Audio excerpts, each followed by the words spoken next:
बिस्मिल्लाहिर्रहमानिर्रहीम। अस्सलाम वालेकुम नादरीन, आप यूट्यूब चैनल देख रहे हैं। मैं इमरान खान हूँ। नादरीन, इमरान खान साहब के जो वकील हैं सलमान सफदर साहब, बैरिस्टर सलमान सफदर, मैं इन्हें अच्छी तरह जानता हूँ। ये बड़े काबिल वकील हैं। इन्होंने सैकड़ों मुकदमात इमरान खान साहब के लड़े हैं और अब इन्होंने एक बहुत बड़ा दावा किया है। दावा उनका यह है कि इमरान खान साहब की अब रिहाई हो जाएगी कानून के मुताबिक। यानी अगर कानून के मुताबिक चलें तो इमरान खान साहब की रिहाई बिल्कुल मैच्योर हो चुकी है। जनवरी से दोनों मियां बीवी ने, इमरान खान साहब ने और बुशरा बीबी ने, अपनी जमानत हासिल करने के लिए दरखास्त दी हुई है और 8-9 माह के बाद अलकादर की हेयरिंग होने जा रही है कल के दिन इस्लामाबाद हाई कोर्ट में। और दोनों की जमानत जो है वो कंफर्म है। यानी अगर कोई रुकावट अदालत की जानिब से ना डाली गई तो दोनों को जमानत मिल जाएगी और उनकी रिहाई मैच्योर हो जाएगी। यानी असूलन और कानूनी तरीके से इमरान खान साहब को कल रात तक जेल से बाहर आ जाना चाहिए। ये तो बात है वो जो सलमान सफदर साहब कह रहे हैं, या बाकी कानून को जानने वाले लोग या कानूनदान या वकला वो यही बात करते हैं कि इसी तरह जमानत हो जाती है। फिर दूसरा, एक खातून की जमानत को 10 माह तक रोके रखना, ये भी एक नेक्स्ट लेवल की नाइंसाफी है जिसकी कोई और मिसाल नहीं है, जो बुशरा बीबी के साथ किया गया। फिर देखें ना, इसमें आप एक दो चीजों पे और गौर करें। अच्छा, क्या इमरान खान छूटेंगे या नहीं छूटेंगे, मैं आपको भी बताता हूं। यहां पे इमरान खान साहब से कानूनी इंतकाम लिया जा रहा है। तोशाखाना केस में पैटर्न इन चीफ जनाब इमरान खान साहब को एक ही हकायक पर मुकदमा में तीसरी बार ट्रायल किया जा रहा है। यानी मुकदमा एक ही नौयत का है, अब तीसरी मरतबा इमरान खान साहब को उस पर ट्रायल किया जा रहा है। तोशाखाना में फर्ज करें कि एक वजीर आजम है, वो 200 चीजें ले गया। वैसे इतनी चीजें तो नहीं ले जाते, लेकिन 200-300 चीजें भी ले जाते हैं। शरीफ खानदान जितना सामान तोशाखाना से ले गया, अगर हर चीज पे एक एक मुकदमा बनाया जाए तो अगले 200 साल उनके ऊपर मुकदमा जो है वो चलते रहेंगे। ये जो काकड़ साहब आए थे निगरान वजीर आजम, ये जो सामान ले गए, अगर इसी तरह एक एक करके मुकदमा बनाया जाए तो ये भी इनकी बाकी जिंदगी और इनकी नस्लें यही मुकदमे ही लड़ते रहेंगी। इमरान खान साहब पे एक ही मुकदमे को 3 दफा चलाया गया। यानी पहली मरतबा एक जज हमायूं दिलावर साहब ने 3 साल की सजा सुनाई इसी मुकदमे में, फिर जरा इसको ट्विस्ट करके दोबारा लाया गया और फिर जज जो है बशीर साहब, उन्होंने 14 साल की सजा सुना दी इसी मुकदमे में। और अब तीसरी मरतबा एक और जज के साथ यही मुकदमा लाके फिर अडियाला जेल में ट्रायल किया जा रहा है। तो इमरान खान पाकिस्तान की वाहिद शख्सियत है दुनिया का, आप समझ लें, जिसको एक ही मामले में तीसरी मरतबा ट्रायल किया जा रहा है। एक ही नौयत का, एक ही चीज का, एक ही मुकदमा है और तीसरी मरतबा वो ट्रायल हो रहे हैं।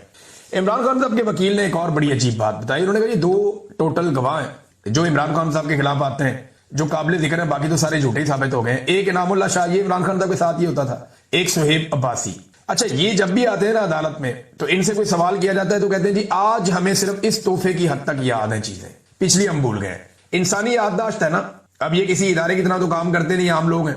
तो ये ऐसे गवाह हैं जिनको जो चीजें याद दिला के भेजी जाती हैं कि प्रोसिक्यूशन आपसे ये पूछेगी, आपने ये जवाब दे देना है, जज आपसे ये पूछेगा, आपने ये जवाब दे देना है। इस तोहफे से मुतालिक आपसे जो भी बातें होंगी वो अपने आप को याद दिला दी है। अगर उनसे कोई सवाल करता फलानी चीज का बताओ जी, वो मुझे याद नहीं है, ये वाली बात बताओ, मुझे याद नहीं है, वो जो पिछली तुमने गवाही दी थी एक और, वो भी मुझे याद नहीं है, क्योंकि झूठ याद नहीं रहता। लिहाजा इन्हें एक ही तोहफे के ऊपर तैयारी करवा के भेजा जाता है और ये आगे बताते जी इस तोहफे की हद तक हमें सिर्फ मालूमात है। अब अंदाजा करें गवाह भी इनके पास कैसे कमजोर है। जजों को तो ऐसे गवाहों को नॉर्मली जज उठा के अंदर कर देते होते हैं झूठी गवाही में और गुमराह करने में अदालत को। इस जुर्म के अंदर भी ये बंदे अंदर हो जाते हैं, लेकिन यहां पे जनाब काम चल रहा है क्योंकि एस्टेब्लिशमेंट इसके पीछे खड़ी है। अच्छा, अब ये वकला को लगता है कि बहुत बड़ा दावा है कि इमरान खान साहब रिहा हो जाएंगे कल के दिन में, लेकिन क्या हो जाएंगे? तो मेरी दानिश में ऐसा नहीं होगा। इमरान खान साहब की रिहाई ऐसे नहीं होगी। अगर किसी वक्त इमरान खान साहब रिहा होंगे भी ना और एस्टेब्लिशमेंट पे बहुत ज्यादा दबाव होगा इमरान खान साहब को रिहा करने का, तो एस्टेब्लिशमेंट उससे पहले जो एस्टेब्लिशमेंट के अपने बहुत सारे ऐसे लोग हैं जो एस्टेब्लिशमेंट के वफादार हैं या एस्टेब्लिशमेंट जिन लोगों के साथ कंफर्टेबल है, उन लोगों की इमरान खान के साथ तवातर के साथ मुलाकातें शुरू करवा देगी, उन लोगों को रेलिवेंट करेगी और एस्टेब्लिशमेंट कोशिश करेगी कि इमरान खान की रिहाई चाहे इमरान खान की अपनी जदोजहद के नतीजे में हो, चाहे अवामी जदोजहद के नतीजे में हो, चाहे सोशल मीडिया, आलमी, ओवरसीज पाकिस्तानी और इंटरनेशनल और नेशनल प्रेशर के नतीजे में हो, कुछ भी हो, पाकिस्तान की एस्टेब्लिशमेंट कोशिश करेगी कि इसका क्रेडिट वो अपने लोगों को दे जो पाकिस्तान तहरीक इंसाफ में, या कम से कम ऐसे लोगों को इसका क्रेडिट दे या उनको हीरो बनाए जो पाकिस्तान तहरीक इंसाफ के अंदर एस्टेब्लिशमेंट के एसेट्स हैं। कोशिश वो ये करेगी। लेकिन सोशल मीडिया का दौर है, लोग सारा कुछ खोल कर रख देते हैं। इमरान खान साहब खुद बड़े समझदार हैं। अलीमा खानम बाहर आई और उन्होंने आकर कुछ बातें बताई, इनमें कुछ चीजें बड़ी इंपॉर्टेंट है। एक तो देखें, मुझे नहीं लगता कि इमरान खान साहब की ऐसी रिहाई होगी। मेरे ख्याल में अलीमा खानम को भी यही लगता है और उन्होंने भी ये कहा कि ये तोशाखाना में इमरान खान साहब को पहले सजा देंगे और उसके बाद फिर अलकादर में जमानत मिलेगी। वरना ये होगा नहीं, क्योंकि बुशरा बीबी को भी अभी अंदर रखना है, वरना बुशरा बीबी को तो अब तक बाहर आ जाना चाहिए था। अच्छा जी, इमरान खान ने कहा कि इन्होंने पहले ही सजाएं लिख कर रखी होती हैं और ये सजाएं इन्होंने सिर्फ मुझे सुनानी होती है, इनके गवाह झूठे साबित हो रहे हैं, वरना अभी तक मैं बाहर आ जाता। इमरान खान साहब ने भी वही बात की। Chief justice Islamabad high court को बड़ी मेहनत करके ये लाए, जैसे इन्होंने 26 तरमीम ये वो सारा कुछ किया, और बार बार वो तारीख मनसूख करते हैं। वो बड़ी मेहनत कर रहे हैं इमरान खान साहब का केस ना लगे। 8-9 माह तो हो गए हैं, इमरान खान साहब का केस लगने ही नहीं दिया जा रहा। जो सबसे इंपॉर्टेंट बात इमरान खान साहब ने की कि वो बार बार आए, इमरान खान साहब ने बार बार इसके ऊपर बात की जब उन्हें मौका मिलता था, और बार बार आकर उन्होंने वादिया तीरा के वाकये पर अफसोस का और दुख का इजहार किया। इमरान खान साहब ने कहा कि खवातीन और बच्चों की शहादत पे उन्हें बहुत तकलीफ है। उन्होंने कहा कि मैं 1 साल से कह रहा हूं कि ऑपरेशन ना करें, यहां पे कोलेटरल डैमेज होगा, इसके नतीजे में नफरतें बढ़ेंगी और दहशतगर्दी बढ़ती चली जाएगी, और खैबर पख्तूनख्वा की हुकूमत को ट्रैप कर दिया गया है। अफगानिस्तान में भी वो ये कह रहे हैं कि इसी तरह हुआ था, जब अमेरिका दहशतगर्दों के ऊपर अटैक करता था या हमले करता था तो कोलेटरल डैमेज बहुत बड़े पैमाने पर होता था। करजई की और गनी के जो 2 अदवार गुजरे हैं उसमें उन्हें ये बहुत बड़ी प्रॉब्लम हुई है कि तालिबान जहां पे भी जाते थे उन्हें बहुत बड़ी सपोर्ट इसलिए मिलती थी कि लोगों के साथ जुल्म बहुत हुआ था ऑपरेशन के नाम के ऊपर। तो ये इमरान खान साहब ने मिसाल दी। फिर उन्होंने कहा जी आसिम मुनीर साहब की जो अफगान पॉलिसी है उस पर शदीद तनकीद की इमरान खान साहब ने। तफसीलात आ जाएंगी, मैं आपके साथ शेयर करूंगा। और जी अफगानों के खिलाफ बयानात भी दिए गए, हमले भी, बेदखलियां भी, ड्रोन हमले भी, ये सारी चीजें इमरान खान साहब ने कहा गैर जरूरी और गलत है। आसिम मुनीर साहब सारी दुनिया में जाते हैं, इनको जाना चाहिए था अफगानिस्तान, और अफगानिस्तान जाके अफगानिस्तान के साथ मामलात करने चाहिए थे, क्योंकि पाकिस्तान का अमन वहां पे जुड़ा है। इमरान खान साहब कहते हैं कि आसिम मुनीर साहब जो मौजूदा ऑपरेशन हो रहे हैं उससे 2 मकासद हासिल करना चाहते हैं। नंबर 1, उन्हें आलमी सतह पे पजीराई मिल जाए, तारीफ हो जाए कि वो मुजाहिद है जो दहशतगर्दी के खिलाफ खड़ा है और लड़ रहा है, तो ये ऑपरेशन शुरू करके वो एक ये तासुर बनाना चाहते हैं आलमी सतह पे। नंबर 2, पाकिस्तान तहरीके इंसाफ की मुकम्मल तबाही इससे उनको हासिल होगी, क्योंकि तहरीके इंसाफ जो है वो खैबर पख्तूनख्वा में उनकी हुकूमत है। तो फर्ज करें अगर सोलर टैक्स जो हुकूमत लगाने जा रही है, जो कुछ भी हुकूमत कर रही है सोलर टैक्स के नाम के ऊपर, अगर कोई आदमी नहीं देता तो हुकूमत क्या करेगी? लोग सवाल पूछते हैं ना, हुकूमत क्या करेगी? हुकूमत के लोग आएंगे, घर से आगे सारे सोलर खोलेंगे, उतारेंगे, गाड़ियों में रख के साथ ले जाएंगे, ये करेंगे? या सूरज के ऊपर कपड़ा डाल के उसको अंधेरा कर देंगे, जनाब सूरज की रोशनी आपके लिए बंद हो गई है, क्या करेंगे? मसनूई बादल बनाएंगे, बना के लाके सूरज के आगे खड़े कर देंगे, किस तरह करेंगे? ये इंतहाई नामुनासिब है। या तो आप मुल्क के अंदर पूरी बिजली दे रहे हो, सस्ती बिजली दे रहे हो, तो फिर आप ये कहें जनाब आप अपनी बिजली पैदा नहीं कर सकते, क्योंकि आप अपनी बिजली पैदा करेंगे तो आप हमारी बिजली नहीं खरीदेंगे, हमने आपके लिए इजाफी बिजली बनाई हुई है और बहुत सस्ती बिजली हम आपको दे रहे हैं। या तो आप ये कर रहे होते, बिजली की कीमत आपने 4 गुना बढ़ा दी है, 1 यूनिट इस्तेमाल करते हैं, 3 यूनिट के हम पैसे देते हैं, लोड शेडिंग उसके बावजूद हो रही है, और गवर्नमेंट ने खुद पॉलिसी बनाकर लोगों को मजबूर किया कि वो सोलर लगाएं। कई लोग तो बेचारे ऐसे ये कहते हैं जी अमीरों को हम निशाना बना रहे हैं। बहुत सारे ऐसे लोग हैं जिन्होंने अपने जेवर बेच के, अपना कीमती सामान बेच के उन्होंने सोलर लगाए अपनी छतों के ऊपर कि चलो बिलों से तो हमेशा के लिए हमारी जान छूट जाएगी, कि हमें बिल नहीं देने पड़ेंगे। वो 25-30 साल का एक फॉर्मूला हमारे पास आ गया, हम बिल नहीं देंगे और इसको मेंटेन करके एक नए तरीके से चलेंगे। वो बेचारे जिन गरीबों ने लगाए हुए थे उनके सारे अरमान तोड़ दिए, उनकी जमा पूंजी भी खर्च करवा दी सोलर के ऊपर, और अब उन्हें डबल पैसा पड़ रहा है। सोलर पे अलग पड़ गया, सरकार अलग से उनकी जेब काटने के लिए आ गई। इमरान खान साहब के बेटों ने कुछ इंटरव्यूज दिए, मैं उसके बारे में भी बात करता हूं, लेकिन उससे पहले गंदम की खरीदारी का वक्त आ गया।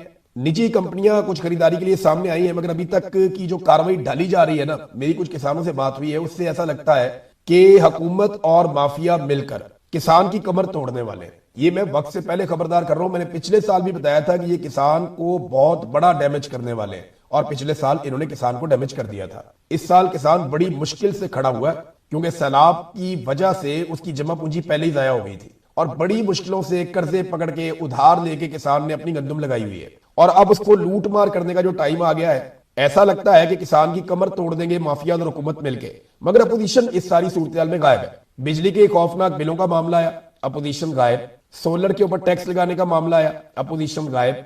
गैस के बिलों पर अपोजिशन गायब, बिजली की लोड शेडिंग पर अपोजिशन गायब, पेट्रोल की कीमतों पर अपोजिशन गायब, इस्लामाबाद रावलपिंडी की बंदिश अपोजिशन गायब। दर्जनों शहरी एहतजाज के दौरान चौथी मरतबा पाकिस्तान में गुज़िश्ता 3 सालों में शहीद हो गए, अपोजिशन गायब। पाकिस्तान तहरीके इंसाफ के लोगों ने आखिरी एहतजाज इमरान खान की फैमिली के खिलाफ किया था, मुझे जहां तक याद है। यानी इमरान खान की फैमिली ये क्यों करती है, वो क्यों करती है, आखिरी एहतजाज उन्हीं के खिलाफ देखा है मैंने। स्ट्रीट मूवमेंट का कोई इल्म नहीं, वो किधर गई? एक इमरान खान ने हुक्म दिया था स्ट्रीट मूवमेंट चलाई जाए, तो स्ट्रीट मूवमेंट के नाम के ऊपर जाके थोड़ी सी पॉलिटिकल एक्टिविटी करते हैं और कह देते हैं जनाब ये स्ट्रीट मूवमेंट चल रही है, वो भी गायब हो गई है। किसी बात के ऊपर इन्होंने अभी तक अपोजिशन नहीं की। देखिए अगर अपोजिशन नहीं करनी तो घर जाए, अवाम का बजट क्यों खा रहे हैं? तनख्वाहें क्यों ले रहे हैं, अवाम के वसाइल क्यों ज़ाया कर रहे हैं। यानी इतने वसाइल ज़ाया करने से बेहतर है अगर आपने अपोजिशन नहीं करनी तो आप घर चले जाए। मुझे कभी कभी ऐसा लगता है कि पाकिस्तान तहरीक इंसाफ को क्योंकि पाकिस्तान के अवाम ने हुकूमत बनाने के लिए मैंडेट दिया था, लेकिन आसिम मुनीर साहब ने उनका मैंडेट छीन के इनको अपोजिशन में बैठा दिया। लेकिन आज भी शायद पाकिस्तान तहरीक इंसाफ ज़हनी तौर पर हुकूमत में बैठी हुई है, क्योंकि वो हुकूमत के खिलाफ किसी किस्म की ना कोई तहरीक चलाती है, ना हुकूमत को किसी किस्म का कोई टफ टाइम देती है। किसी एक मामले के ऊपर ये गरीब पाकिस्तानियों के साथ, मजबूर पाकिस्तानियों के साथ खड़े हुए हो। स्कूल इन्होंने बंद कर दिए, पेट्रोल की कीमतें कहां से कहां लेकर चले गए, आज भी मंडी में आज भी उतनी नहीं है जितनी इमरान खान के दौर में थी। सारा कुछ इन्होंने करके देख लिया, जो इन्होंने अवाम का कचूमड़ निकालना था इन्होंने निकाल दिया, लेकिन अपोजिशन खड़ी नहीं हुई। ये बहुत अफसोसनाक है। पाकिस्तान तहरीक इंसाफ की जिस तरह की अपोजिशन है ना, कोई भी हुकूमत होगी पाकिस्तान में वो दुआएं करेगी और कोशिश करेगी कि हमें इसी तरह की अपोजिशन मिल जाए। अब जरा इमरान खान साहब के बेटों की बात सुन लें। इमरान खान साहब के बेटों ने इंटरनेशनल मीडिया को एक मरतबा फिर इंटरव्यू दिया। उन्होंने कहा तकरीबन 4 साल हो गए हमने अपने बाप को नहीं देखा, हमारी उनसे बात तक नहीं होती। ईद पर हमारी थोड़ी देर के लिए वालिद से बात हुई थी। हमारी जब इमरान खान से बात हुई तब उन्हें आंख का शदीद मसला हो चुका था।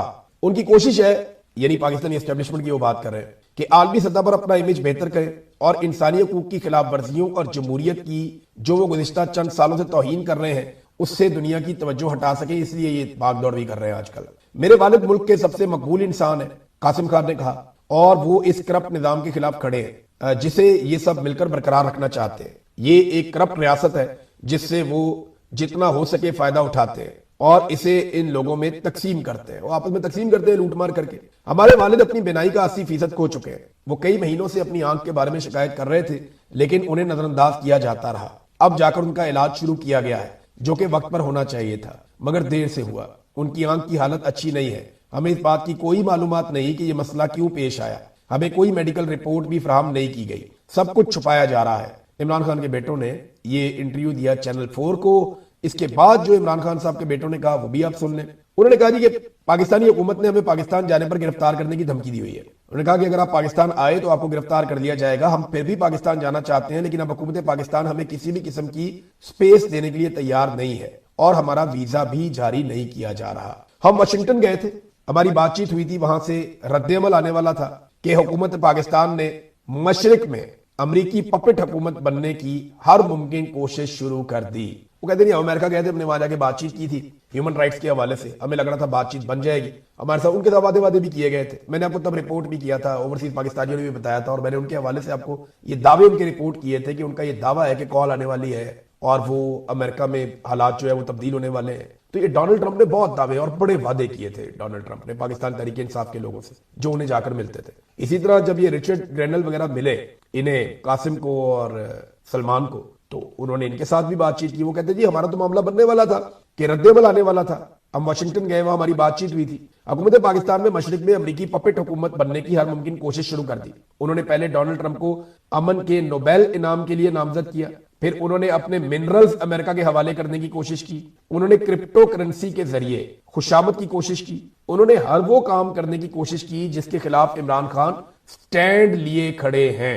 यानी ये आप ध्यान में रखें कि क्रिप्टो वाला मामला जो है ना, ये छोटा मामला नहीं है। बिलाल बिन साकिब, ये एक नाम आपने याद रखना है। इनका नाम इंटरनेशनल मीडिया की जीनत बन चुका है पाकिस्तान के हवाले से, और इनके ताल्लुकात इस वक्त जो ट्रंप एडमिनिस्ट्रेशन के अंदर अहम लोग हैं उनकी फैमिली और बच्चों के साथ है। और ये वो जरिया है जहां से फील्ड मार्शल आसिम मुनीर ने व्हाइट हाउस तक का रास्ता ढूंढा है, और इसके बारे में एक नहीं मुतअद्दिद खबरें पहले ही छप चुकी हैं।